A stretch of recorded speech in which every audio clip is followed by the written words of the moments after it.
tal? Esto es el ADN de la historia y esta noche estamos transmitiendo desde el Museo Casa de Guillermo Tovar de Teresa, un lugar que nos lleva a otra historia, al arte de otros tiempos. Aquí con mis queridos amigos, carnales, amigos del alma, Isabel Revuelta. Hola, ¿qué tal? Y Benito Taibo. Y yo soy Alejandro Rosas. Y hoy vamos a hablar de ese fatídico 10 de junio de 1971, jueves de Corpus, y ya sabrán por qué. Porque es uno de los eventos, una de las heridas recientes de nuestra historia que increíble pareciera que en el 68, solo 3 años atrás, había sucedido la terrible matanza de Tlatelolco y 3 años después estudiantes que también querían mayor libertad. Estamos hablando de una década del 60 que termina, donde los jóvenes querían romper con ese status quo que tenía la generación anterior. ¿Y qué hicimos en México? En ese halconazo fueron nuevamente asesinados. Aproximadamente 30 estudiantes, ya veremos de qué universidades, por ser solidarios con otros estudiantes del país, pero también periodistas. Y no se puede creer que sea el secretario de Gobernación del 68, ahora convertido en presidente, quien haya permitido esta masacre. Luis Echeverría había tomado posesión el 1 de diciembre de 1970 y llevaba apenas casi 6 meses en el poder, un poquito más de 6 meses cuando ocurre esto. Además es curioso, tú revisas lo que sucede en el año 71, ya había puesto en marcha todo el proyecto de los SHs, que era una manera como de quedar bien con los estudiantes después de lo del 68. Se estaban creando estos colegios de ciencias y humanidades de la UNAM, el CCH. Había tenido una serie de medidas que parecía con las cuales quería conciliar con los estudiantes, pero yo no sé quién le calentó la cabeza, no sé la verdad, francamente, cómo es posible que ante una manifestación, la del 10 de junio, que iba a ser organizada o que fue organizada por estudiantes del Poli y estudiantes de la UNAM, para solidarizarse con un movimiento estudiantil que estaba en su apogeo en Nuevo León, de los Tigres, o de la Universidad Autónoma de Nuevo León, termina aquí en México con una de las peores matanzas, y aquí sí muy clara, con gente, paramilitares pagados, golpeadores, y con toda la hazaña del mundo. Armados con rifles de asalto, con kendos.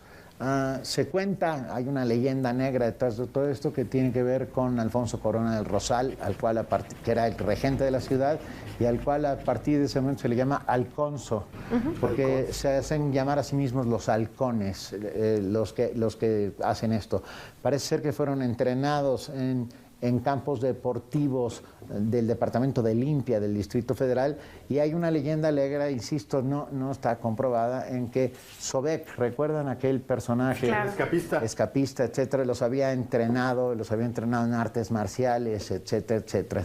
Que sale en la película de Alfonso Cuarón, que también es algo Roma, exacto, que es obviamente un reflejo de lo que sucedió en esa época, pero lo que sucedió es, Alejandro, lo dijiste muy bien, fue una verdadera represión profesional, porque incluso hay táctica de guerra, ¿no? Porque es una especie de ratonera en la que van metiendo a estos estudiantes y ellos de manera muy ingenua y de manera muy, con unas grandes convicciones, ¿no? Y realmente con unas peticiones legítimas, porque lo que vimos después del 68 fue un silencio cómplice de la sociedad. El mundo continuaron las Olimpiadas, continuó el gobierno, el modelo del Estado de desarrollo, sustitutivo de importaciones, en fin, todo eso siguió, pero nadie se detenía a pensar lo que había pasado en 68. Y 3 años después les manda a este grupo entrenado con una táctica de irlos arrinconando y finalmente por la barrera de San Cosme y los empujan hacia la calle de Carpio, y es ahí donde empiezan a disparar a mansalva. A mansalva, pero además otra cosa que no sé si sea cierto, yo supongo que sí, que está en las crónicas de todos los sobrevivientes,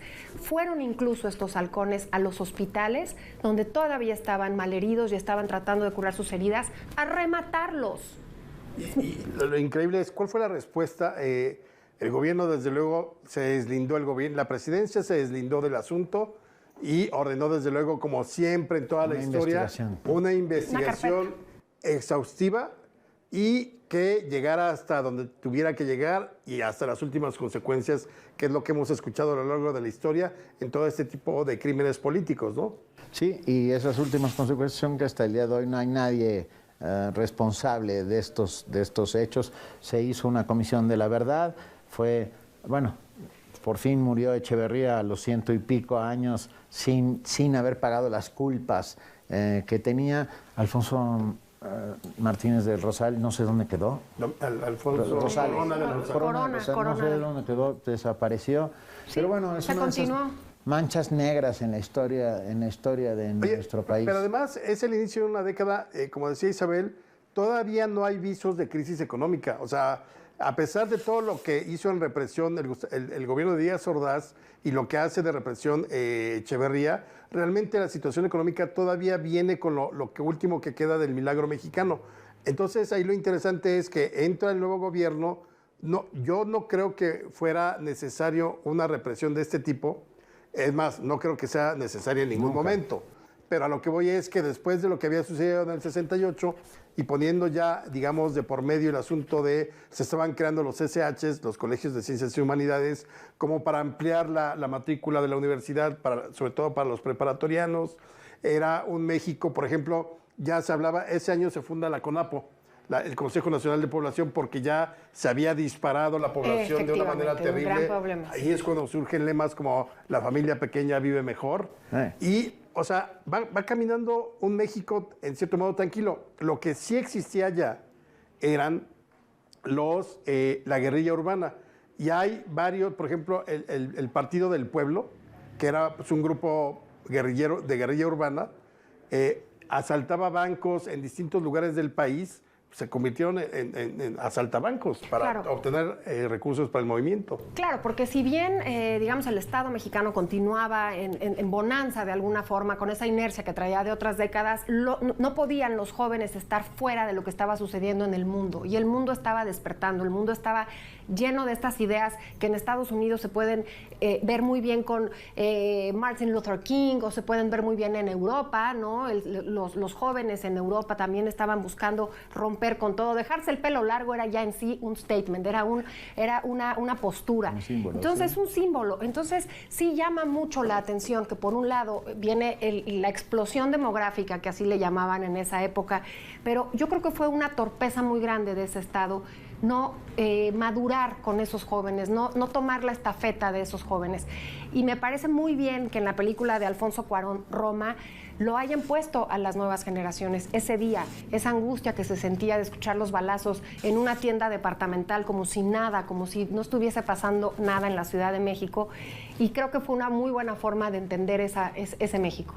De alguna manera, el 10 de junio de 71 abre paso a lo que vendría después, que son los años más duros de la persecución política, porque además de una manera curiosa, un fiel de la balanza francamente extraño. Hay desaparecidos, hay vuelos de la muerte, hay gente asesinada en los campos militares de todo el país, la guerra de guerrillas de Lucio Cabañas y Genaro Vázquez en la Sierra de Guerrero es reprimida y brutalmente, y simultáneamente Echeverría intenta convertirse en el líder del tercer mundo y aparentar ser un hombre de izquierda, y en los próximos años abre las puertas de México a exiliados chilenos, argentinos, uruguayos, a todos esos exilios que huían de las dictaduras militares en Latinoamérica. Pero fíjate, lo curioso es que en ese 71, unos meses después, el presidente Echeverría va a liberar a José Revueltas y a Alberto Castillo. Les da la amnistía. Sí, junto con otro grupo de gente que estaba presa en Lecumberri, y luego volverá otros 20 prisioneros políticos que tenían en Lecumberri y también los liberan. Es un año además que parecía que nuevamente vemos una sociedad que ante lo de Corpus no hace absolutamente nada, ni para, ni huelgas, ni manifestaciones, ni nada. La gente está en sus asuntos, y uno de ellos del 71 fue la muerte del piloto Pedro Rodríguez, sí, en las 200 millas de Nuremberg. Se mata, que además venía siendo el gran piloto de la Fórmula 1 mexicano, que competía con Ferrari, piloteaba o había sido piloto de Ferrari en algún momento, tenía 2 grandes premios. O sea, eso causaba mucho más furor entre la gente que este tipo de represión. Sí, la vida seguía como si nada, y sin embargo en las entrañas del poder se seguía fraguando todas estas maquinaciones para impedir las revueltas sociales y populares. Hay que pensar que ya se había también puesto contra la pared al sindicato de ferrocarrileros, claro. a Demetrio Vallejo, había a los maestros, a los médicos, ese momento en que los médicos hicieron un movimiento para exigir mejores demandas salariales y también fueron aplastados. Y fue la década de los 70, yo creo que empieza a cambiar justamente el rostro de la sociedad y empieza a... Lo que yo quiero entrar es justamente a esos años 80, ¿no? Cuando ya tenemos el problema de una demografía tremenda, pero también tenemos un problema del campo. El campo en México llega a su terrible fin, la Revolución Mexicana no hace lo que supuestamente iba a hacer con respecto a los ejidos. Y tenemos una película emblemática que yo creo que se ve en los principios de los 80, pero yo creo que se va gestando en los 70 y es el Mil Usos. Esa gente que del campo no tiene ya más nada que hacer, se acaba el futuro del campo, por más que estemos inscritos en los grandes foros internacionales, en la FAO, porque eso sí, Echeverría fue un presidente con muchísima visión de estar en todos lados, ¿no? Y como tú dices, Benito, por un lado abre a los chilenos y a los argentinos, y por otro lado nuestro campo, nuestro país, también empieza la gran migración hacia los Estados Unidos. Si bien siempre hubo, es en la década de los 70, donde empieza esa crisis y empieza a terminarse ya ese modelo de desarrollo. La década de los 70 yo creo que fueron los últimos años dorados, ¿no? Porque ya en los 80 viene la terrible devaluación y las crisis. Yo creo que, digamos, todo se rompe en el 76 cuando viene la primera crisis, que no había ni devaluación desde 1954 con Ruiz Cortines. Pero fíjate, hay dos leyes importantes que se aprueban en 1971. Una es que permite que el ejido o los ejidatarios también puedan utilizar sus tierras para turismo, para pesca y ¿qué otra cosa? Y para ganadería. O sea, no solamente, acuérdense que el ejido supuestamente era para producir agricultura, comida, para la agricultura, pero ya en 1971 se amplían las facultades que tenía el ejidatario sobre sus tierras y se le da fomento durante los siguientes años. Y la otra importante es que hay un decreto por el cual la Cámara de Diputados, como nueva facultad, es erigirse, y para que vean, amigos y amigas que nos ven en casa, cómo la democracia es importante. Hay un decreto presidencial por el cual la Cámara de Diputados se puede erigir como colegio electoral. ¿Qué significa esto? Que la Cámara de Diputados calificaba las elecciones. Increíble. Era juez y parte. ¿Y quién dominaba la Cámara de Diputados el PRI. En 1971? El PRI. El partido único y monolítico. En 71, en 83. Hasta el 97 dejó de hacerlo. Pero vamos a hacer Pero aquí era, nada más para terminar, era juez y parte en las elecciones. Exacto. Regresamos.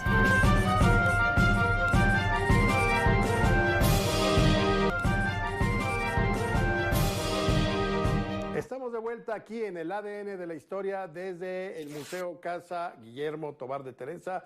Tienen que venir, está abierto todos los días de la semana, así que no hay pretexto. Corran, quieren viajar al pasado, este es el lugar adecuado. Me quedé pensando, los dioses mexicas se alimentaban de carne y de sangre y los dioses de la revolución y la postrevolución también. Oye, no dejaron de derramar sangre. Es que fíjate, ahorita decían, una de las peores masacres. No, yo creo que es una más de las muchas peores que ha habido. Es decir, no, el 71 fue una cosa terrible porque además estudiantes desarmados, manifestándose en teoría pacíficamente y libremente como debería ser y los aniquilan en buena medida. Claro. Pero a ver, rápidamente como para ampliar el contexto, porque sí somos un pueblo en términos políticos sangrientos. A ver, rápidamente, Benito, un par de masacres que te vengan a la mente. Huitzilac. Huitzilac, 1927. Donde asesinan al coronel Serrano y a 11 personas más, ¿no? En la frontera de Morelos con el Estado de México, con la ciudad, ¿Con la ciudad, sí? Con la Ciudad de México. Serrano quería lanzarse a la candidatura y no el baño de sangre para la presidencia estaba en boga. No llegaron. A ver, Isabel, uno. Pues el Porfiriato, me brincan dos, Cananea y Río Blanco en Veracruz, o sea, Cananea en el norte, pero ahí vemos, imagínate, ya habían pasado 60 años, 70 años, ¿no? Comparándola con la del Halconazo. Y son los mismos que habían dicho que la revolución había hecho justicia. En ese estado revolucionario priista estaban cooptados y estaban inmersos los campesinos, los obreros, pero no estudiantes, y entonces son reprimidos, son asesinados estudiantes como si hubiese sido en el Porfiriato. Pero lo increíble es que deja tú que haya sido el Porfiriato. Lo que dice Benito es ya la época revolucionaria del 27. Yo agregaría en el 29, hubo un grupo de vasconcelistas que asesinaron y los fueron a enterrar a Topilejo. Sí, el joven Martín del Campo. No, él había muerto en un mitin. En San claro, Fernando. en 29. Sí, aquí los desaparecen y luego aparecen los cadáveres de 10 o 12 vasconcelistas. Lo que dices, que era negro o blanco. Al final vemos que las masacres en México, hasta antes de esta época donde el crimen organizado prevalece, lo que vemos es que todas son por cuestiones donde tendrían que garantizarse las libertades. Sí. Pues sí. Derecho a huelga, la candidatura presidencial, manifestación de ideas de los vasconcelistas. Increíble, o sea, somos un pueblo bárbaro en términos de la política. Terrible. Oye, los estudiantes, libertad de cátedra, porque el 68 también tiene mucho que ver con ese tema, ¿no? En fin, son cosas que uno pensaría que ya están por sentadas. Respeto a la autonomía universitaria. Bueno. Seguimos exigiéndola. Así es, absolutamente. Una autonomía, Benito, que deberíamos hacer un programa porque no se entiende. Creen que porque el dinero es público, entonces tiene que haber una manipulación. La autonomía justamente es esa, el espíritu del universitario por encima de cualquier otra cosa, Así porque es es parte de esta sociedad. Y la defenderemos. Me encanta. Oye, pero tú que ya tenías 20 años en el 71, Benito, Pues, ¿te no acuerdas? es cierto. Tenía 11. Ah, bueno, 11. ¿Tú te acuerdas que tu papá haya hablado de Avándaro? Porque ese año fue, fíjate, reprimes a 300 estudiantes en una manifestación y permites un megaconcierto que fue el Gusto Mexicano con 200,000 estudiantes ahí metidos en Avándaro en una orgía de música, bebida, psicotrópicos. Perdón, yo y no todo. había nacido, pero ¿por qué tengo esta idea romántica de que Alejandro Aura estuvo en Avándaro? Puede ser, no tengo ni la menor idea, pero puede ser. Porque además, coyoacanense de corazón que soy, el Hijo del Cuervo, este bar maravilloso donde se ponían también obras de teatro y donde me tomé mi primer cerveza. Alejandro Aura es un icono para mí de esta libertad y de este estado, pero bueno, regreso a lo de Avándaro, Sí. porque me parece que debe de ser. El festival se llamó Rock y Ruedas. Rock y ruedas. Y llovió 3 días, tocó 3099, entre otros. sería el Tri. Ahí estuvo Pero la tú no fama. fuiste, Benito, eras un claro niño. que no, yo tenía 11 años. Claro. Pero bueno, en mi casa se hablaba de todo el tiempo, era una familia súper informada de todo lo que sucedía. Ahí es donde se le toma la foto a la famosa encuerada de Avándaro. Es una chica que de repente en medio del rock y tal se despoja de la camiseta y sale al día siguiente en todos los periódicos del país. Y por ahí apareció hace poco declaraciones de ella contando cómo había sido este festival, intentando emular a Woodstock. Claro. O sea, es que en el 2021 se cumplieron 50 años. Tocó Javier Batis, tocó 3099.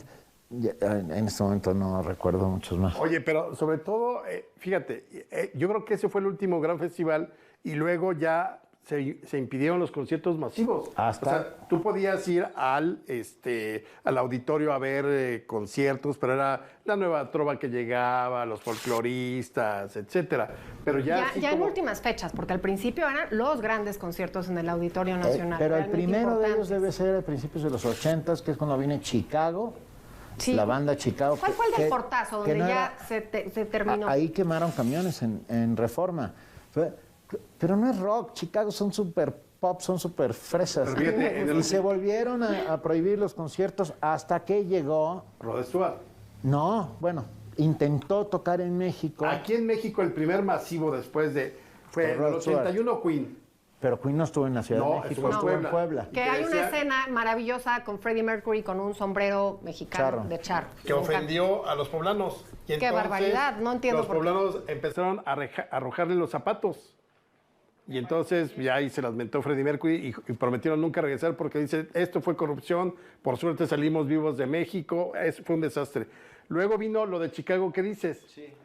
Luego 89 en Querétaro, Rod Stewart. Y aquí la primera vez que volvió a haber un concierto masivo fue en el 91 o 93, no recuerdo, fue In Excess y fue en el Palacio de los Deportes. De los rebotes. Entonces hubo una campaña que decía algo así como de ti depende de que podamos seguir haciendo eso. y fue un éxito de organización, la gente muy tranquila, ya era otra generación totalmente distinta, menos brava que la que había sido los chavos en 70, ¿no? Yo nací en 73, no ubico todo eso que ustedes están platicando, pero lo que sí recuerdo es cuando empecé como estudiante y con mis amigas a decir, es que vamos a ver a Madonna, pero no llegaban a la Ciudad de México todavía esos conciertos, tenías que ir a Querétaro, porque le tenían miedo justamente a que en la Ciudad de México se saliera de control. Ahora es completamente al revés. ¿Y no fuiste a Madonna? No me dieron permiso de ir al concierto de Madonna, pero a mí me parece ahora sorprendente que se busque que haya más de 280,000 personas en el Zócalo para un concierto. Me parece que yo provengo de otra época, porque justo decían eso, que no sea el concierto en la Ciudad de México porque puede salirse de control, y ahora es en el Zócalo. Porque le tuvieron tanto miedo a los jóvenes durante tantos años. No, y fíjate, yo me acuerdo que el de Madonna, Paul McCartney. ¿Tú sí fuiste al de Madonna? El de Madonna sí, el de Paul McCartney. Madonna, Paul McCartney y Michael Jackson estuvieron juntos en 15 días de noviembre. O sea, uno tras otro, uno en el Foro Sol, que se levantó, todavía no era como hoy en día, que ya con gradas. Ya gradas y todo perfecto, sino hicieron una prueba de llevar a los granaderos a brincar. Eso me lo contaron ahí en Ocesa. A brincar en las tribunas para ver si aguantaba. Imagínate que se les hubiera caído. No, bueno. Hubiera sido maravilloso. Entonces estaba Michael Jackson, creo que en el Azteca, Madonna en el Foro Sol, y luego en el Foro Sol también Paul McCartney. Y todo en 15 días y todo salió perfectamente. Estamos hablando del 93. Sí, ahora, aunque yo no estuve en ese concierto de Madonna, sí sé que no fue en el Foro Sol, porque ahora no quiso que la pusieran en el Foro Sol, a pesar de que hay más espacio, que tiene más capacidad, porque estuvo en el Palacio de los Deportes, porque es interior. Entonces ella quiere estar... Se oía pésimo el que aunque Palacio se oiga de los pésimo, Rebotes. pero no va a pasar que se congele, que no puede cantar, Bueno, que a sus llueva. 80 años, pues claro. Entonces, claro, pero Madonna, eso sí sé, aunque no fui, 80 que años, estuvo... no. ¿Cómo eres grosero? ¿Para de tener qué? ¿70? Está entera, guapísima, y va a estar en el Palacio de los Deportes. Ya no. Hay un discurso que hace Madonna hace unos meses en donde realmente se entiende lo que las mujeres del siglo XX tienen que decir. Me encanta Madonna. Qué bonito, eso está muy bien. Me gusta mucho Está muy Madonna. bien. Pero bueno, ya En fin. luego estuvieron aquí los Rolling Stones, Paul McCartney, Ya todos, Eric claro. Clapton. Yo fui a oír a Elton Bob Dylan al Palacio de los Deportes y no entendí una sola de las canciones porque se oía pésimo, pero tocaron Los Lobos. ¿Se acuerdan de Los Claro, Lobos? de La Bamba, Ellos abrieron claro. el concierto de Dylan. Oye, pues todo eso era imposible de pensarse en 1970, en la época de Echeverría, que además llegó con toda esta moda mexicanista, nuevamente ese nacionalismo. En el 71 Ramplón. es cuando se establece que el 72 va a ser el año oficial por el centenario de la muerte de Benito Juárez, que había muerto en 1872. Cierto. Es Echeverría quien manda a hacer cabeza de Juárez, es el que pone... Es uno de los monumentos más feos en la historia del Claro. mundo. Ese es otro programa, las esculturas de horror que tiene nuestra ciudad. Ese podría ser. Podría ser. Y luego también, por ejemplo, cambió las salas francesas de Los Pinos por equipales Sí, y daban agua de Agüita de Jamaica. Jamaica, de chía, efectivamente. de horchata, en vez de bebidas. Mira, todo eso está muy bien si realmente significara que México era nada más eso. Y no, yo siento que no se tuvo la sensibilidad para entrar a ese nuevo concierto mundial, ¿no? Y tan es así que entramos a una de las peores crisis de la historia moderna de nuestro país, que son los 80s, 90s. Bueno, acuérdate que a nosotros nos regalaron a los panditas, Gin Gin y Pepe, que son los papás del Pandita del Amor de Togui. A cambio, bueno, fue en la visita que hizo, es la primera visita de un presidente de México a China. Y él llevó los xoloscuincles a los chinos, que seguramente luego se los comieron, no lo sabemos. No lo Pero el sé. punto Han de haber es muerto de que, tristeza los pobres Xoloscuincles. aquí, gracias a esos pandas, tuvimos al primer panda que nació en cautiverio del mundo. Claro, oye, pero a ver, en la década de los 70, ok, nazco en 73, me voy a vivir a Tecate en 76 y sí recuerdo muchísimo en la televisión varias campañas. La primera es La familia pequeña vive mejor, ya hemos tocado este tema de la... Otra, La gota explosión. también se agota, que era defendiendo el agua, pues. Exactamente. Y no recuerdo bien si había eslogan o no. Ponga la basura en su lugar. Exa, por supuesto. Y luego vinieron en los 80s, principios, el Ecoloco y todos esos personajes de Odisea Burbujas, también hablando de esos problemas de la contaminación. Empezaba ya el tema de la contaminación. Que ya fue superado, ya no tenemos esos problemas. Ahora, no. Oye, y en los 70, la década de los años 70 es la última década, porque eso me lo cuenta mi madre, donde se vio el azul y oro de la Ciudad de México. Se empezó la contaminación tremenda. La región más transparente, que así se llama la novela de Carlos Fuentes. ¿Cuál era el oro? Cuando dices azul y oro, el sol. El atardecer. El atardecer Ahora y la son luz. naranjas porque la contaminación hace que se vean naranjas. Como en Los Ángeles, que dicen que por eso son tan divinos. Pero bueno, son los últimos, las últimas décadas, los últimos años en que se pueden ver en las tardes los volcanes, y ahora es fiesta. En cuanto está el día, digamos, claro, volteamos todos, sacamos fotos y le hablamos a toda la familia para verlo. Empiezan problemas fuertes de esta ciudad que va a volverse un monstruo, monstruoso. Regreso al Milusos, porque me parece que en eso terminó la década de los 70. Que la termina López Portillo, porque Echeverría llega hasta el 76. Y que fue el único que se presenta a las elecciones. No tuvo contendientes en ese estado monolítico del que estabas hablando, que no había democracia.